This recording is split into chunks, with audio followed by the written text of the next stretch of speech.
Jimbo Paris, and you are listening to The Jimbo Paris Show.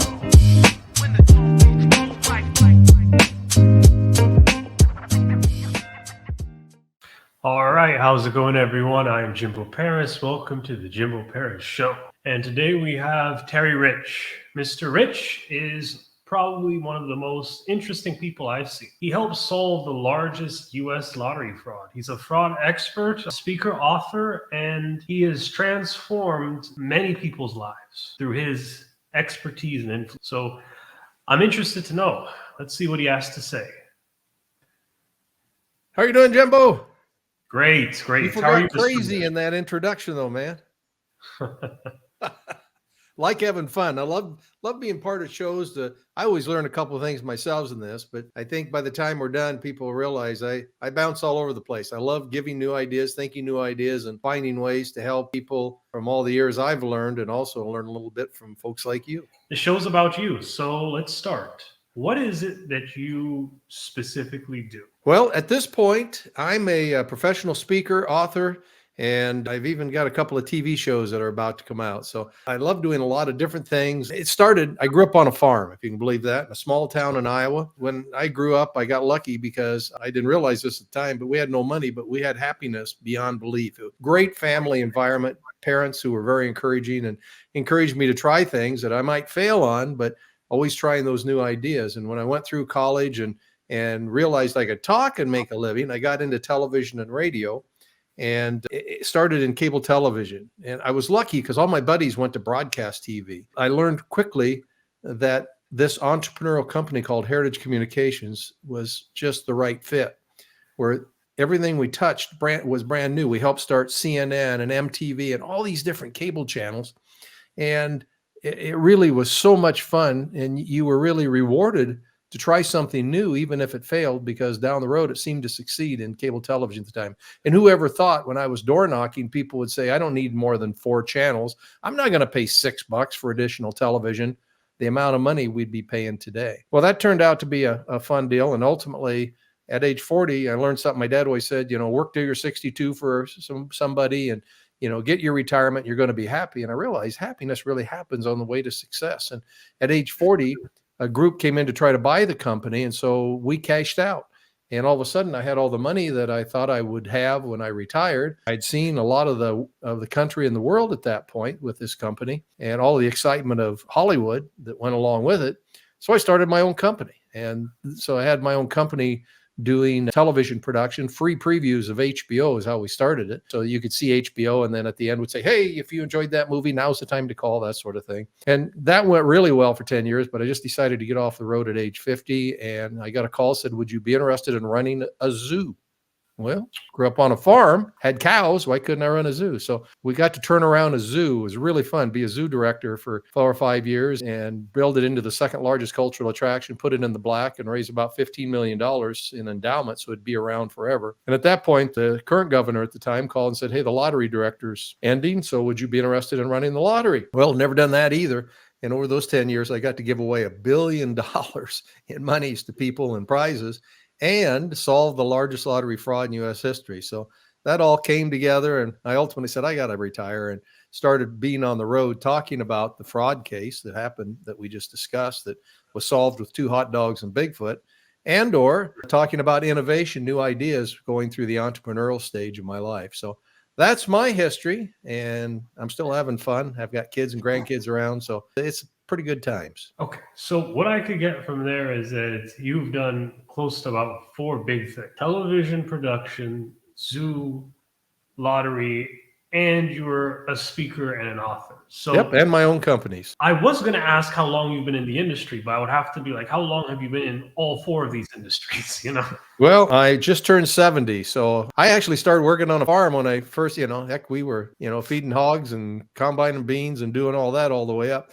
And I also learned in all of this, someone asked me, if you were 21 again, what would you tell people to do to learn to be successful? And I said 2 things. One, I tell them, no matter who you work for or with, raise your hand and volunteer for everything. If I went in and the boss said, hey, we need to clean the bathroom, and everybody would look around, well, I can't believe that person's gone. Well, I'll do it. What the heck?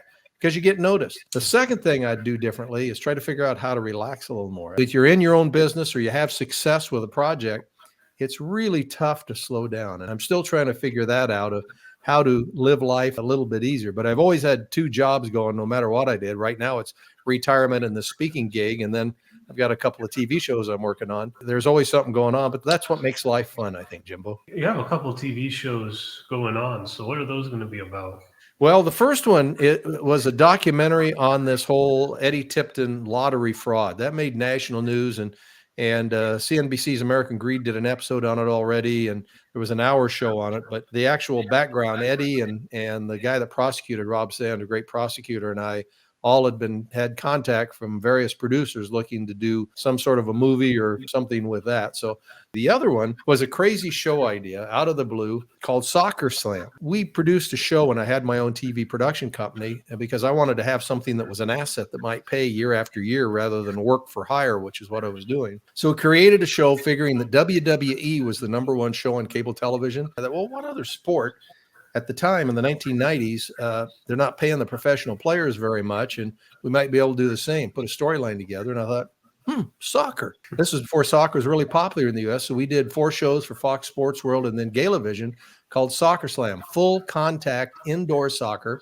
so that we hired stunt guys to do fights, and they were knocking each other around. We threw 2 balls in at once. We had a brown card in case somebody broke wind. You got a brown card. We just had some absolute crazy stuff going on the whole time. Well, it kind of disappeared. And a year ago, theathletic.com, a big sports website, found that show, and they wrote a whole 25-page article about the whole making of Soccer Slam. And then a television producer called and said, hey, we'd like to do a documentary on that. Well, they got the documentary done, and it's going to premiere here. I don't think I can publicly say, but it's going to premiere in November on the Hearst streaming services across the United States on the making of Soccer Slam. So that should be kind of fun to do and see too. Something completely different than all that other stuff we talked about. So this is all very, very good information. And I think for the majority of this interview, we should focus in on kind of the aspect of what you focus on primarily now. So what drove you to take all this success and become the speaker and author that you are now? I always say, when I do these kind of things, and I'm a promoter, so it sounds like all this guy's ever had with success is that failures are the first step to success.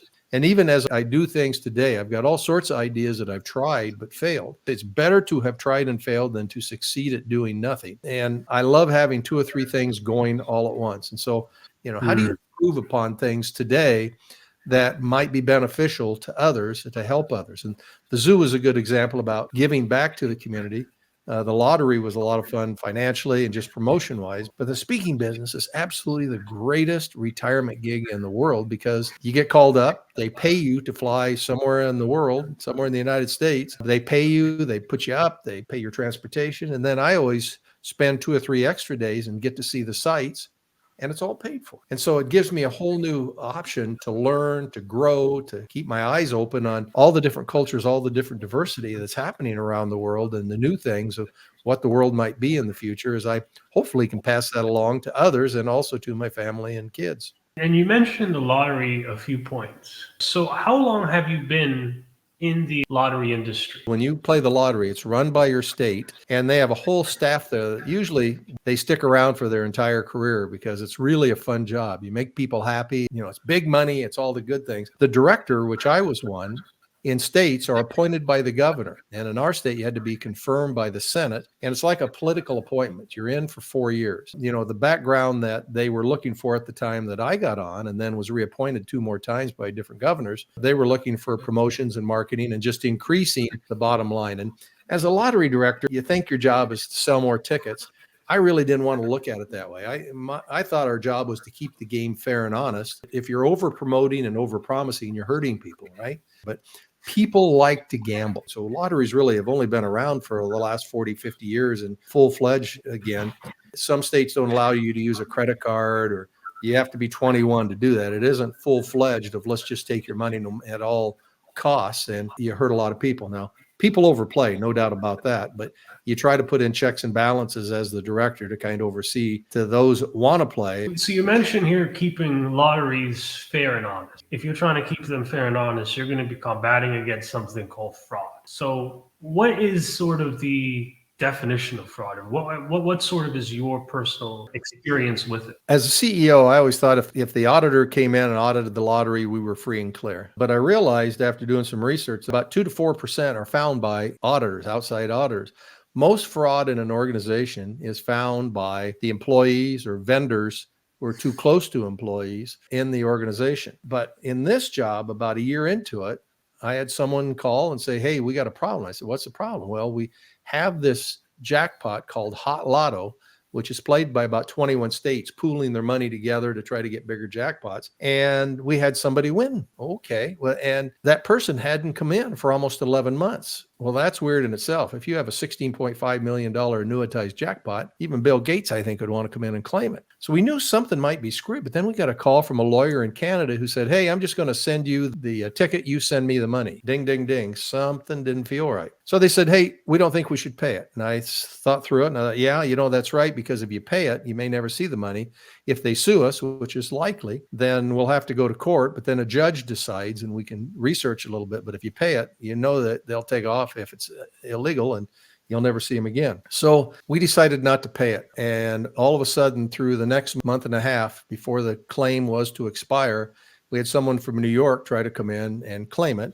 And we found out that they were claiming it as a corporation in Belize, where a lot of illegal activity happens. And they were claiming it on behalf of a guy named Philip Johnston, who was the guy in Canada that made the original call. So something just didn't feel right, but we couldn't tie it all together. And it took about 2 or 3 years and our diligent Attorney General's office and the Department of Criminal Investigation to go talk to those two gentlemen in Canada and in New York. And they both got that awful question I hope you and I are never asked.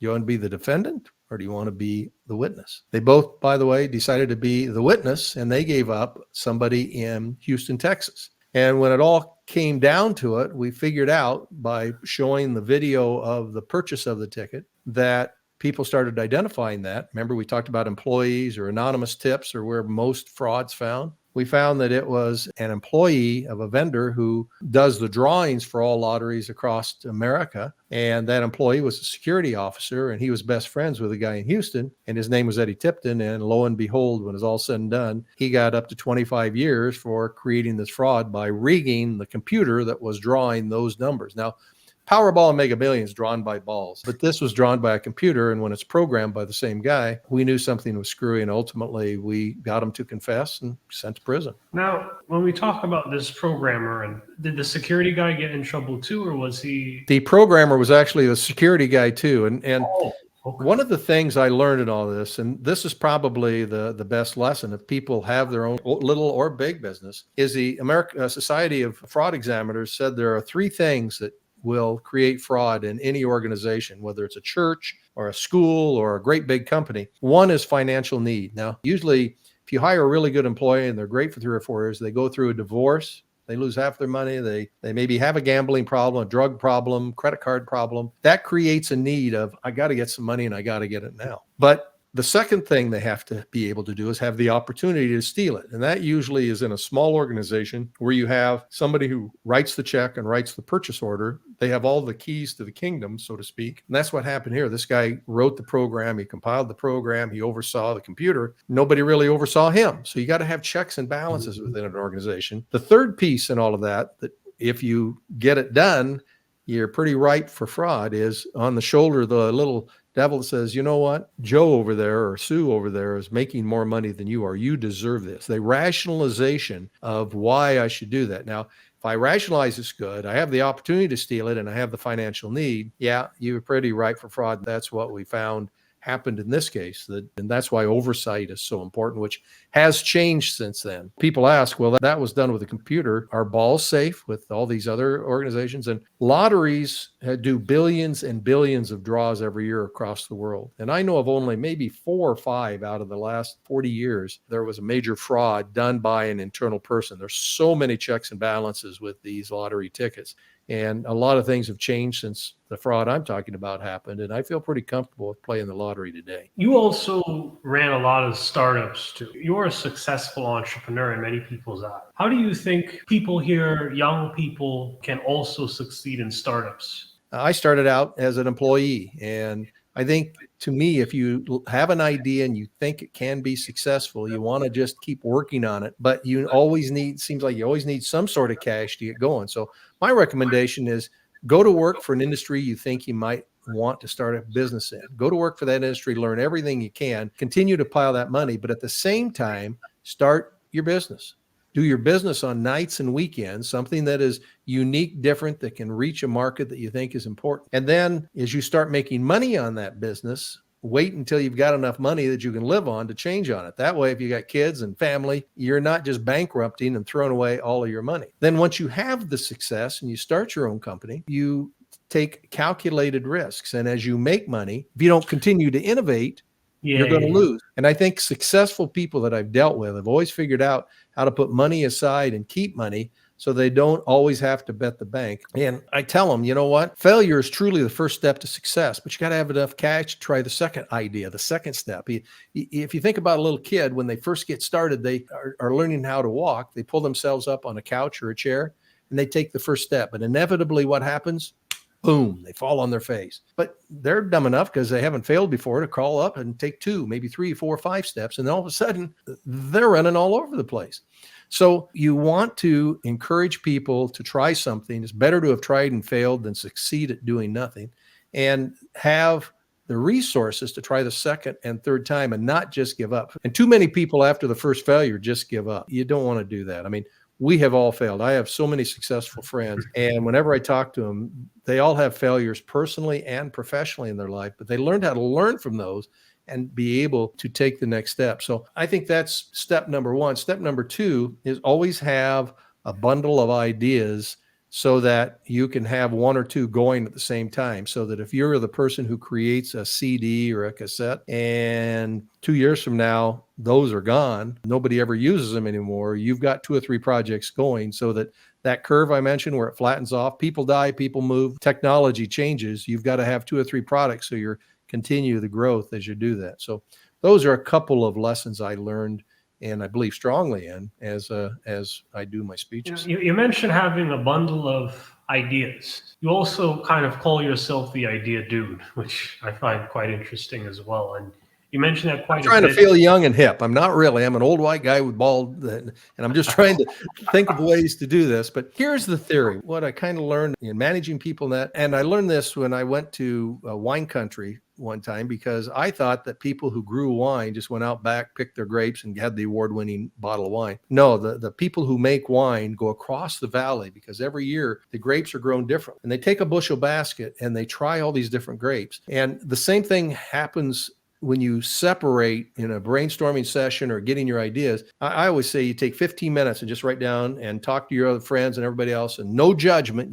Every idea is a good idea. You write down every idea. You try to get 100 ideas in 15 to 20 minutes on what you want to work on. And you set it aside. You don't think about it. You don't evaluate it, because too many people let the no man. If you're meeting with your friends or your boss and you say, hey, how about we paint the wall yellow just for something different? And then you look around and people are going, somebody will go, no, man, we've tried that. That's not going to work. And all of a sudden you get discouraged. You write every idea down, because the accountants and the lawyers, are going to say, nope, you're going to get sued, or that's going to cost too much. No, you want their ideas too. You want everybody's ideas. You put that in that bushel basket, put it off the side, and then you come back, and that's where the decisions are made. Then you dare to act. So many people come up with an idea but are afraid to act on it. So daring to act means that you get your best group around and you let the accountant say the cost, you let the lawyers talk about legal, operations say we don't have enough people, whatever they are up and down, but you prioritize those 100 ideas. And the ones that are at the top, everybody around the table go, yeah, we prioritize that. Those are the ones we all like. You're a lot more successful when everybody's on the team doing it than you would be that. I love trying new things, because that's where the success is. In fact, I think that it's more fun. It's kind of my cocaine. Having success, you just can't beat that feeling. When you have it, you want more of it. You want to try it again. And if you do a risk assessment, so that when you try something new, you assess what's the best one with the risk, so I don't lose my money. Obviously, you take the next step. So we set up parameters and rules, and we came up with something called COT. And here's how it works. If you're sending an email to someone, you write down action required. That means I'm the boss. You better do it. This is job changing if you don't do it. That's maybe 1-2% of the things you send out. The second one is FYI. Yeah, read it, get to know it. It's important, but not that big a deal to do right now. And the last one, which I try to use more and more often, is COT, which means consider or throw away. It really is for individuals to put in that, or as I'm talking to someone, to say, hey, this is a consider or toss, throw away idea. It gives you a chance to say an idea with no reactions, just to start. And the rules are, you can't say yes or no, that's a good idea. I just want you to know it. And if you don't have time to read it or think about it, throw it away. That's fine. It doesn't anything. I just need to get it off my chest. But they started sending me more ideas, and they weren't worried about, am I going to be fired because this is a stupid idea? Especially all the way down to the receptionist at the front desk who deals with all of the new customers coming up with ideas. And so all of a sudden we had this whole new positive theory of creativity. And that's getting those ideas in the bushel basket. Very diverse, because it isn't, if you're brainstorming with people and they all look the same as you do, you've lost a whole market. There's such a huge market with the internet today. You want to have as much diversity as you can as you're doing all of these ideas, and then getting back together, prioritizing them, and that's when you act. So that's kind of the two-step process I'd recommend. That consider or throw away thing is absolutely amazing, because when you think about it, I think it addresses an issue where we try to be critics in every single idea that comes about. It's because we don't like change sometimes. And think about that receptionist. That receptionist probably knew that her idea of the day would be that chair in the front lobby that the customers sit on is stained. It's about to break. It's a huge liability. But when they've done an idea before, they probably wrote it up on a piece of paper and put it in the suggestion box, afraid to just go directly to the boss. This way, they can just get on the computer and go COT. They know they're not going to get a response. That helps me as the boss, because I don't want to hurt their feelings. I don't want to have them think anything's a dumb idea. So they can send it and not care, except to say, I got it off my chest, and I got to tell them what I thought. Now, you mentioned something else as well that I also found pretty interesting. How does one develop an innovative mindset? I think it's the encouragement. Our supervisors, our friends, it's getting rid of the nomad. Back to, you mentioned, you hit the nail right on the head of the idea that we are taught, even in the political world we're involved in today, to be negative right out of the chute, rather than say, that's a good idea. Now, when little kids start to walk, little kids are trying new things, we laugh and think, that's cute, right? Well, if we do the same thing with our friends and everybody who comes up with an idea and say, yeah, that's a good idea, and how about this, and how about that? It is encouragement. And skill set versus mindset, which one do you think is more important? Probably mindset. My degree, after all the talking and going to school, I have a BS in speech, if you can believe that. So I think that mindset, determination, good quote that you bring it up. Henry Ford once said, and he said, look, I can pay a nickel to any kid to go find that out. My job is to create new ideas. I think that's the mindset. I am not that smart, but I always try to surround myself with successful people, and I try to do what I can. If I've got an idea and I need expertise in something, I hire it. Especially entrepreneurs, when you start, people say, well, I can't afford hire a full-time lawyer or whatever. No. Put an advisory board together. People love to give advice to people to be successful. And so you get a lawyer and an accountant to give you ideas. And then when you start making money, you cut them in on the profits rather than paying them full-time the whole time. Many people do that, and many people make a lot of money doing that, but you have that deal. And by the way, when you have people who are investors or employees, as an entrepreneur, usually you're a poor manager. You're great on the ideas and seeing the farsightedness,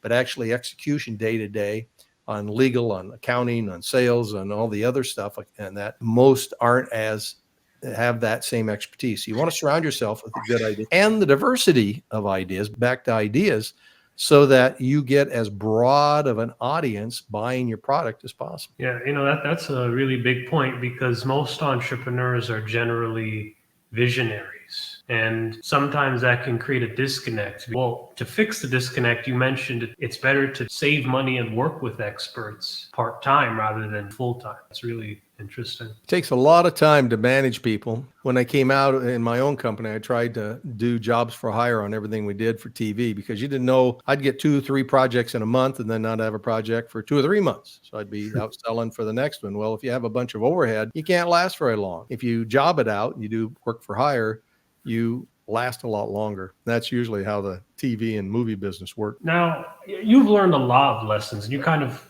pushed out some gems there. What were some very key big lessons you learned while being an entrepreneur? I think manage your cash flow. You have no idea if you're starting out. When I did production and did these projects when I worked for the cable company before we were bought out, I didn't realize that you had to pay for insurance and overhead and, the electricity and all that sort of stuff. And when you're in your own business, you got to pay for it all. You've got to look for it all. So there's never enough cash in a business. And then the second is, I mentioned earlier, is taking some of the money when you do have profit, is putting a percentage of that away for new projects and also for the rainy day fund when things are light. Then you can operate and be around for a lot longer in the business. So I think cash flow money is always top of mind of any entrepreneur. And I never, ever wanted to think that I had to go to the bank and declare bankruptcy or do anything else. So I waited until I had some money in the bank and then just took a portion of it, figuring that if I ever got back to zero, I'd go do something else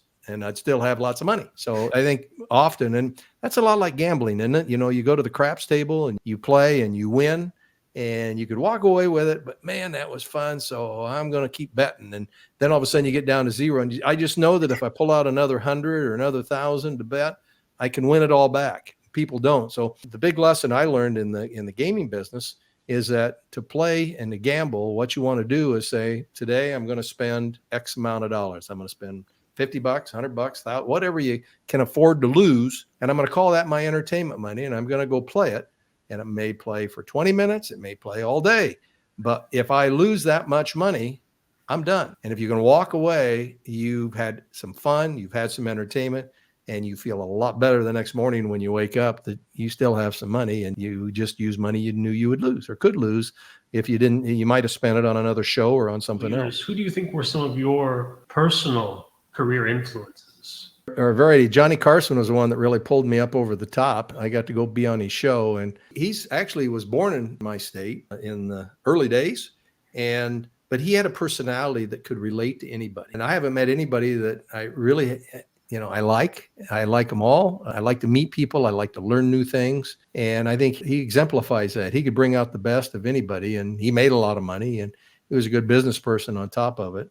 Ted Turner was another one. He was on the scale of just nuts. I mean, the guy was just nuts. He would try anything, do anything, say anything, and he probably wasn't the most tactful in what he did and how he said it, but he was probably one of the most unique entrepreneurs I've ever met. Now he owns probably more ranch land than anybody in the world. I mean, the guy was just fun to be afar and to watch and actually be able to do some business interactions. Interesting dude for sure. The others are fun female business leaders that you probably don't know the names of, but who have helped talk, but basically had work ethics that matched mine, which was, we're going to have some bad days. I'll get upset, but I'm not going to get upset and do personal attacks at people. They would lead. They would always be ready to go. They always had their projects done. And that's kind of the respect you have as you go into business. You got to decide, you want to be true to yourself. And back to my point about trying to relax. A guy named Damon John, who's on Shark Tank, black guy on Shark Tank, great guy. I did an event with him a couple months ago. And he had something that I learned that I thought was really unique. Here he is making all this money, making decisions on $1 million ideas. Basically, he had a list. And I said, what's the list for? And he said, I have a list that at night I look at, and then in the morning I wake up and change again. 5 things I'm going to do for myself today. He's going to do 5 things for himself, which puts him in the state of mind to help everybody else. And I think that just in a simple sense is very entrepreneurial and very, very positive. So this has been a beautiful interview. And just to kind of wrap this up, you wrote a book called The $80 Million Gamble, I believe. And that's correct. Also, let's talk a little bit about that. But additionally, what types of services do you offer as well? I do some consulting, management consulting, but what I really enjoy is if somebody has a big conference going on, they need a keynote speaker. I have 2 speeches, the $80 billion gamble. And what that means is that the lottery industry sells $80 billion a year in tickets. Now that was in 2018. Today, I think it's like $98 billion.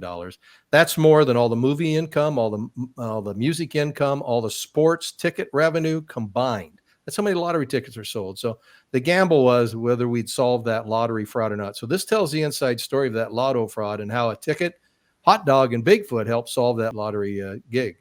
The other is Dare to Dream, Dare to Act. And that's some of the basic principles we've been talking about for entrepreneurship and coming up with the new ideas. But those just complement the speeches that I do. And I have terryspeaks.com. Pretty easy to remember. Terry speaks.com is the website, and it has all the contact information and shows some examples. But it's just the greatest gig in the world as a retired person, because I take the ones I want to and travel the rest of the time and just really, hopefully, find that American dream of enjoying life. I expect to see you doing this, Jimbo, when I'm in my grave and you're doing the next, all of the great things that are happening. Well, again, back to you here. This has been, an amazing, interview. I personally learned a lot, and I hope, the people that watch this also learn a lot too. Do you have any concluding words or pieces of knowledge you would like to give? I think back to, don't be afraid to volunteer for anything. That's in my opinion, no matter what you're doing, how you're doing it. And the other is, let's help each other and let's keep our world a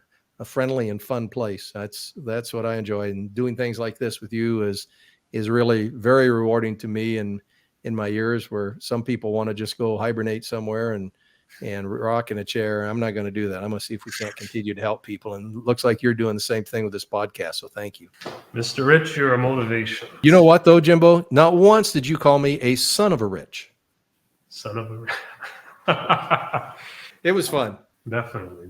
Just to quickly end this off, I just have to do a few shout outs here. Sure. Absolutely. First thing I would like to mention is LifeWork Systems. This is our affiliate partner, Judy Ryan. She's essentially an HR superstar. She works in HR businesses and helps to sort of improve their infrastructure and make it a better collegial environment. And then the next thing, our YouTube channel, subscribe now. We're slowly growing in its subscribers. And again, ring that bell. Second to final thing, the Roku channel. This is going to be on Roku TV as well as our other episodes as well. So you could just check out that Roku channel on our website, or you can get a Roku box. They're pretty cheap too. Don't get it just for this show. They have a lot of great shows. But yeah, check out our Roku channel down there. And now the final thing, we're also opening up Jimbo Paris services. So essentially, I act as a consultant and a service provider. I'm working with General Electric right now, and I am providing them with exclusive content so that they can market to a specific audience that they're interested in. So if you need someone like me to gear marketing towards what specific audience you want and make content for you, check me out. All right. I'm Jimbo Paris, and this is the Jimbo Paris Show. Thank you again.